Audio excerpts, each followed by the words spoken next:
Alright guys, this is the Michael Myers Fanatic back with another video. So I'm going to be talking about the Wishmaster series and giving you guys my official reaction, my childhood experiences with the franchise. As you can see, the first Wishmaster film was a 1997 American fantasy horror film directed by Robert Kurtzman. It's basically about this genie that grants people wishes in exchange for their souls. A narrator basically explains it like this: that once in a time before time, God breathed life into the universe, and the light gave birth to angels, and the earth gave birth to man, and the fire gave birth to the Djinn, creatures condemned to dwell in the void between the worlds. One who wakes a Djinn shall be given 3 wishes. Upon the granting of the third, the unholy legions of the Djinn shall be freed upon the earth. Fear one thing and all that is, fear the Djinn. So the narrator is basically telling you how the Djinn was created. To make a long story short, this movie came out in September of 1997, and when I saw it, or when I heard about it, I should say, I was very excited. The guy that was playing the Djinn looked very creepy. I knew he wasn't quite human because I was saying, how can a human grant wishes? I actually did not get to see this film because, for whatever reason, I was too young. I guess my father really didn't want me looking at it. I was 11 at the time. Yes, guys, I know I told you that when I was 8, I saw Halloween, but I guess that's a different story. But for whatever reason, I didn't get to see it when it was released in 1997. I did end up watching it 3 years later in 2000. It was okay. There were a few scenes I liked. I liked the scene where Andrew Divoff, aka the Wishmaster, is at a party and he's talking with Robert Englund. You'll notice that there are a lot of horror cameos in this. There's um, Robert Englund, Tony Todd, Kane Hodder, the guy from Phantasm, so on and so forth. And so, anyway, the scene I'm telling you about, they're at this party, and the Wishmaster is saying that he once knew a certain guy that hosted a party that they talked about for centuries. And then Robert Englund's character, Raymond Beaumont, is like, how I would love to host a party like that. And the Wishmaster, aka Andrew Divoff, looks into Alexander Alexandra Amberson's eyes, played by Tammy Lauren. But anyway, he looks into her eyes and he says, "As you wish."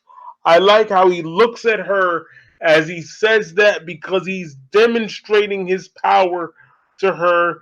He wants her to know he's not to be messed with. So, anyway, we find out that this stone that he got released from was created by a sorcerer in Persia in 1127 AD. And you have to say these words, Nib Shagrat Bahim, to get them back in there. But for some reason, it didn't apply to Alexandra Amberson. And you'll find out in this series that a tragedy happens to each one of the girls that led him out of the stone of the secret of fire. And as I go throughout the series, and as you go throughout the series, you'll see that the Wishmaster uses that to his advantage. There's also one more scene that I like in this movie where he wants her to make her final wish, and She says to him, I wish that Mickey Torelli hadn't been drinking on the job 2 days ago. Now, Mickey Torelli was this crane operator that, as she said, was drinking on the job, and he dropped the statue of Hora Mazda on this guy, the same guy that plays as Joxer in Xena Warrior Princess. I think his name is Ted Raimi or something like that. Anyway, he gets it dropped on his character and he dies. But anyway, the Wishmaster reverses that whole thing. They travel back in time, and it's like none of this stuff ever happened, which sort of makes the movie pointless. But I like that wish nonetheless. That's my favorite wish in the entire movie. Let's move on to Wishmaster II, Evil Never Dies. Here's the thing.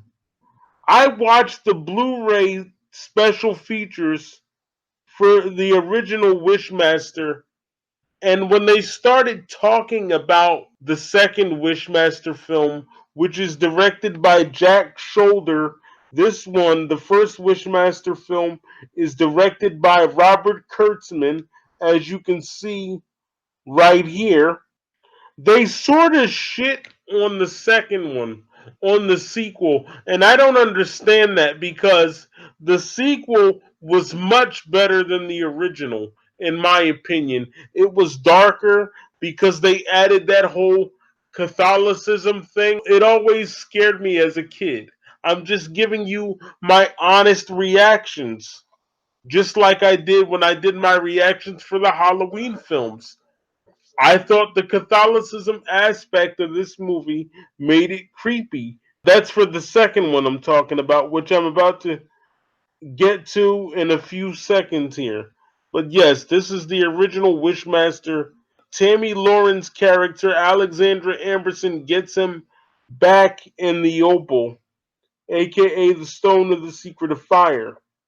This was released September 19th, 1997. Now we're going to go to Wishmaster 2, Evil Never Dies, and here it is right here. Wishmaster 2, Evil Never Dies is a 1999 made-for-TV horror film and a sequel to the 1997 film Wishmaster.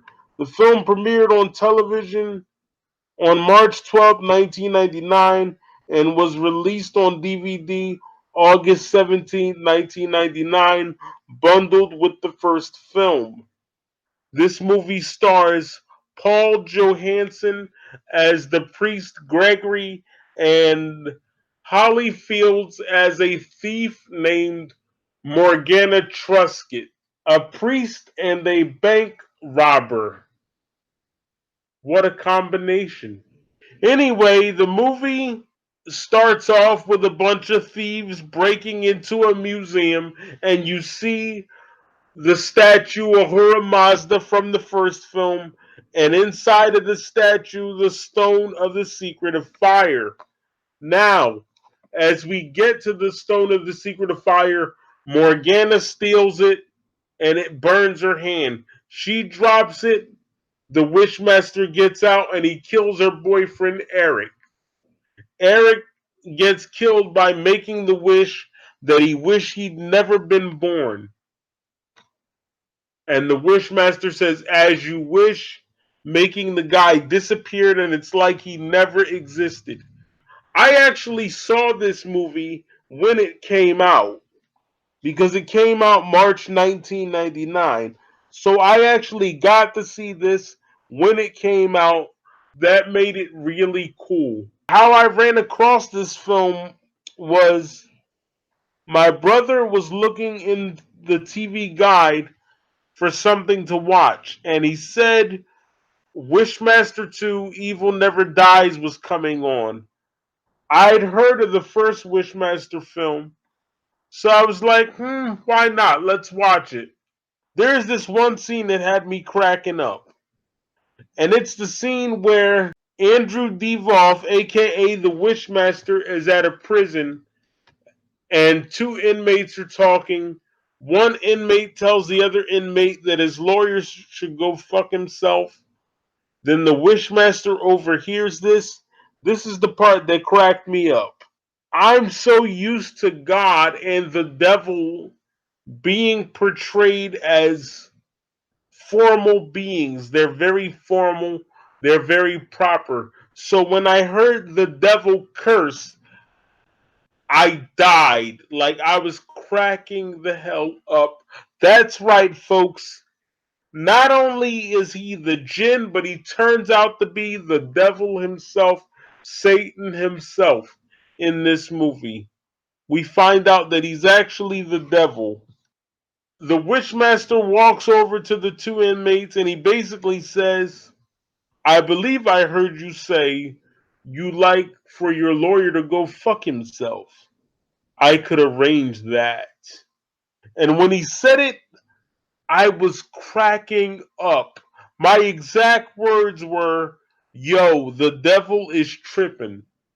That's what I said when I was a 12-year-old kid back in March of 1999. And the reason I was laughing so hard, like I just told you, I heard the devil curse. He said the F word. He said fuck. Excuse my language, but that's what he said. And it made me laugh. I was a kid. How do you expect me to react? I was a 12-year-old boy. And the devil said a bad word, quote unquote. He's granting all these wishes, and we find out that he needs 1,001 souls. And then the girl, Morgana Holly Fields, decides that she wants to give her life to God by accepting Christ as her Lord and Savior. She becomes Catholic, and then she cuts off her pinky finger. What that has to do with Christ, I don't know. Maybe somebody that's Catholic could explain it to me because I don't understand that at all. Anyway, there's a scene where she has sex with the priest who turns out to be her old boyfriend. A priest having premarital sex. I can't say I didn't see that one coming. They get the Djinn back into the stone because she took the light of God into her soul and she spoke the words Niv Shagrath Bahim. And that's what got the Djinn back into the stone of the secret of fire. So you took the light of God into your soul, but hours earlier you had sex with a priest. But she's pure enough to stop the devil? Yeah, that makes a lot of sense. Anyway, she stops him. She gets him back into the jewel. He's gone, right? Wrong. There's a sequel. Next up, Wishmaster III, Beyond the Gates of Hell. Okay, Wishmaster III, Beyond the Gates of Hell, otherwise known as Wishmaster III, Devil's Stone, is a 2001 horror film and the third installment to the Wishmaster series. The film stars Jason Connery and AJ Cook as the lead roles. All right, so the Wishmaster is back. Now, this movie, Wishmaster 3, I saw this movie close to a year after it came out. As you can see right here, it was released on October 23rd, 2001. It was directed by a guy named Chris Angel, not to be confused with the famous magician Chris Angel. This is a different Chris Angel. By the way, the second film was directed by Jack Shoulder. First film was directed by Robert Kurtzman. This is released October 23rd, 2001. I have to give it to the producers behind the Wishmaster series. You know, it didn't get a whole lot of traction in Hollywood, but this is the fourth year for this series because 1997 plus 4 is 2001. For anybody that can't do their math, duh. I know they're saying duh, Myers fan, but the point that I'm making is that this is the third movie in 4 years. That's pretty damn impressive for a direct to video franchise. I'm truly impressed with the producers because they made 3 movies in 4 years. This movie is about a college student named Diana Collins, and she's played by AJ Cook.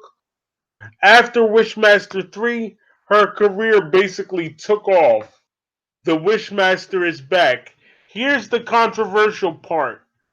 The director of this movie claims it's not the same Djinn from the first and second one, but Artisan claims that it is the same Djinn because they say, let me see if I can get the arrow to point up here.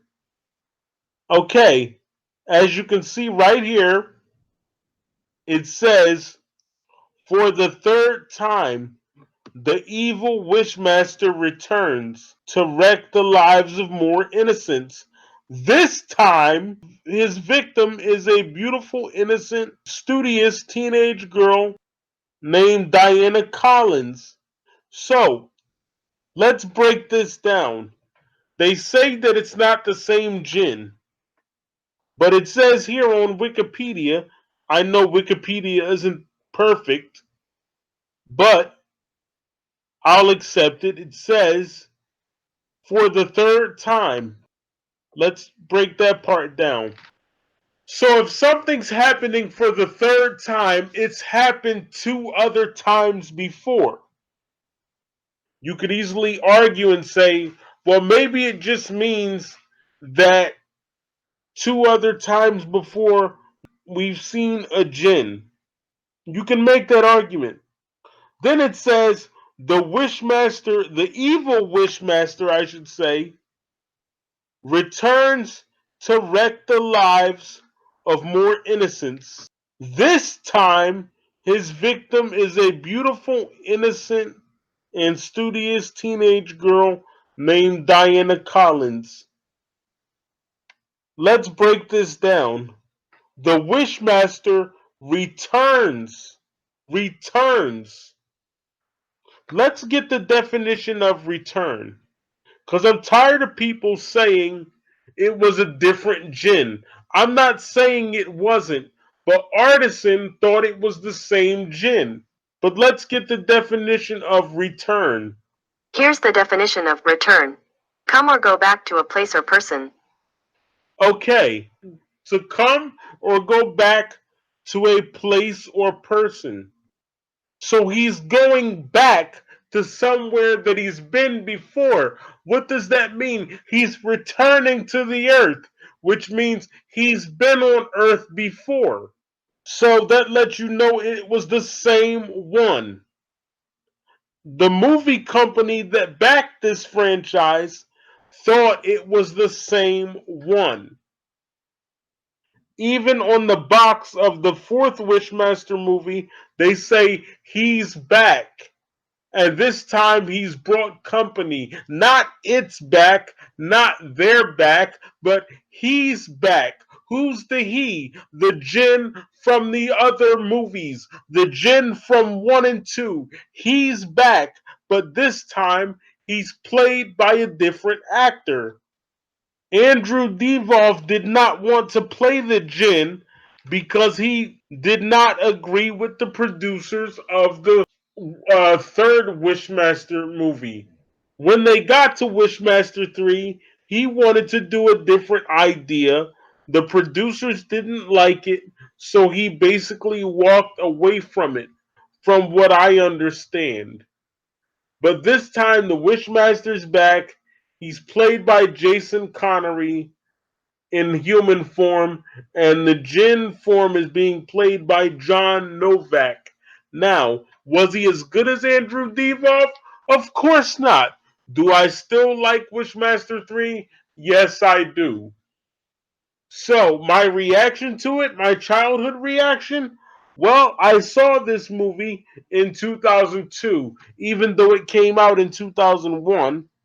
What happened was my brother went to a video store and he came back and he told me, he says, D, that's what everybody calls me. Everybody calls me D. He says, D, they got Wishmaster 3. And I'm like, why didn't you get it? He's like, I don't know. So then what did you tell me for? I really hate it when people do that. They're like, oh, they had that thing you wanted. Has somebody ever done that to you? They're like, oh, let's say you want chocolate ice cream. Oh, by the way, they had chocolate ice cream. Well, why didn't you get the chocolate ice cream? I don't know. But then why did you tell me?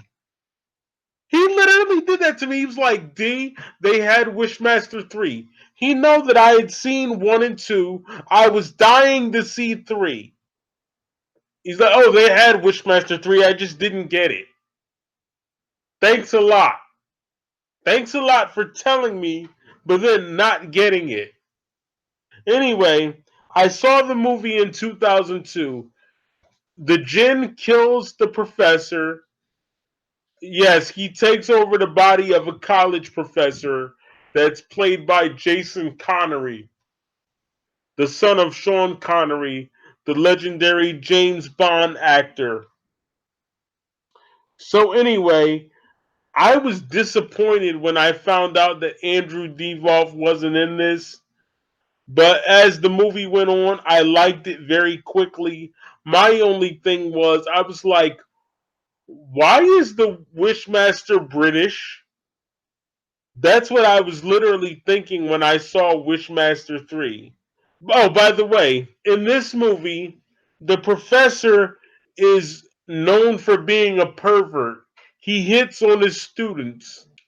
Remember when I told you the Djinn uses people's past against them? Well, in this one, the girl Diana Collins, her parents died in a car accident.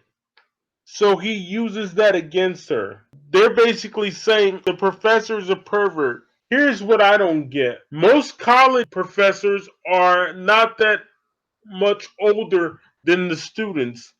But in this case, I guess the professor was older. The scene that I'm about to tell you about is where one of the college students hits on him. And she's like, oh, professor. She doesn't know that it's actually the Wishmaster. And she's like, Professor, you're not like the rest of these post-pubescent, brain-dead horn dogs. You really look like you know how to break a girl's heart. And the Wishmaster, aka the professor's like, do you wish me to break your heart, young lady? And when he says this, I crack the hell up again. I was like, what the hell did he just say? Did the Wishmaster just talk in a British accent? What the hell is going on right now? I'm 16 at the time that I'm watching this. I'm like, did this dude just say what I heard him say? This dude just said, do you wish me to break your heart, young lady? The Wishmaster is talking with a British accent. At that point, I was done. I was done. I was like, that's it. I'm done. I'm done. First of all, I saw the Wishmaster putting people in tanks and making them escape like Harry Houdini in the first movie. Then in the sequel, Wishmaster 2 Evil Never Dies, he's making the lawyer go have sex with himself. And now in Wishmaster 3, he has a British accent. I was like, I'm done. I'm done. That's it. So anyway, he says, do you wish me to break your heart, young lady? And she's like, oh, yes, please. And he pushes her up against the wall and he's like, as you wish. And her heart starts beating really quickly. Boom, boom, boom, boom, boom. She's like, oh, oh. Her heart just explodes. I cracked up laughing.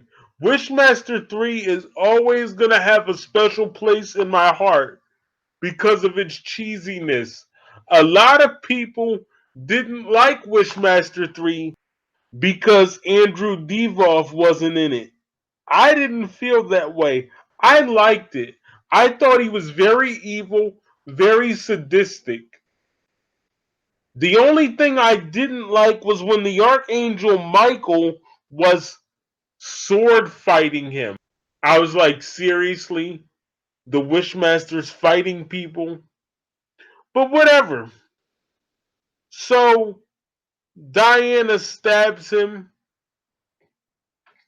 and he dies or goes back into the jewel, the stone of the secret of fire, whatever.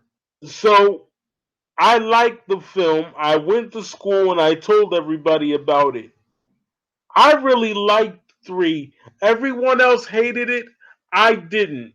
Now on to Wishmaster 4, The Prophecy Fulfilled. Wishmaster 4, aka Wishmaster The Prophecy Fulfilled, is the 4th and final installment of the Wishmaster series. They're branding it as a Canadian horror film, which it's actually not. It was just made in Canada. It was filmed in Canada. It's still an American franchise. But anyway, this was released a year later, or just one day shy of being a whole year, October 22nd, 2002. So as I was watching Wishmaster 3 in 2002, they were about to release the 4th one because I think I saw Wishmaster 3 in March 2002 or either May of 2002. Anyway, this is easily the worst one in the franchise. It's about a girl named Lisa, played by Tara Spencer Nairn or whatever, and her boyfriend Sam. He's a painter. Sam got into a motorcycle accident which left him paralyzed. Here's what drew me to the 4th film. I read about Wishmaster 3 and 4 online. And online, what they said was that in the 4th film, the Wishmaster would take over the body of a lawyer. So that really intrigued me. Because I thought they were going to show him being in court or, and things like that. I guess they didn't have enough money for the budget to do that. But anyway, it also said that the Wishmaster is finally gonna grant the 3rd wish and unleash the gates of hell, which he actually does, but only for a few minutes before he's imprisoned. I actually saw this movie in June of 2003. I like the scene where Lisa, Sam's girlfriend, she makes a wish that the Wishmaster would settle the case, and he kills the guy on the other end of the telephone conversation named Doug Hollister. He's competing with this lawyer named Doug Hollister, and he tells Lisa, he says, "You see, he was dying to get it done. You get it because he killed Doug." He says, "Doug, I know you're racked with pain over this, but I'm not the one holding a gun to your head." You get it, because Doug Hollister's holding a gun to his own head, and then the Wishmaster makes him shoot himself. Why do I say this is the worst film? Well, folks, let me tell you. When I saw this movie in June of 2003, by this time I was a full-fledged Wishmaster fan. I had seen all the other ones. I was comfortable with the fact that Andrew Divoff had left the series. But here's the problem. Oh boy. The Wishmaster, get this, he fell in love with the Waker. Are you freaking kidding me? The Wishmaster's in love? He's in love. Oh, why don't you just send her a Valentine's card already? Dear Waker, aka Lisa. I'm in love with you. Do you like me? Check yes or no. In this movie, the Wishmaster is in love with the Waker. And I'm sitting there thinking, like, are you serious? I mean, I'm no genius or anything like that, but isn't it your job to kill the Waker? I mean, call me crazy, but it's gonna be kind of hard to kill somebody you're in love with. But you know, call me insane, color me insane. So anyway, he starts trying to seduce her with money and stuff like that. She gives him a kiss on the cheek, and he goes absolutely nuts. I mean, he's like a lovesick puppy.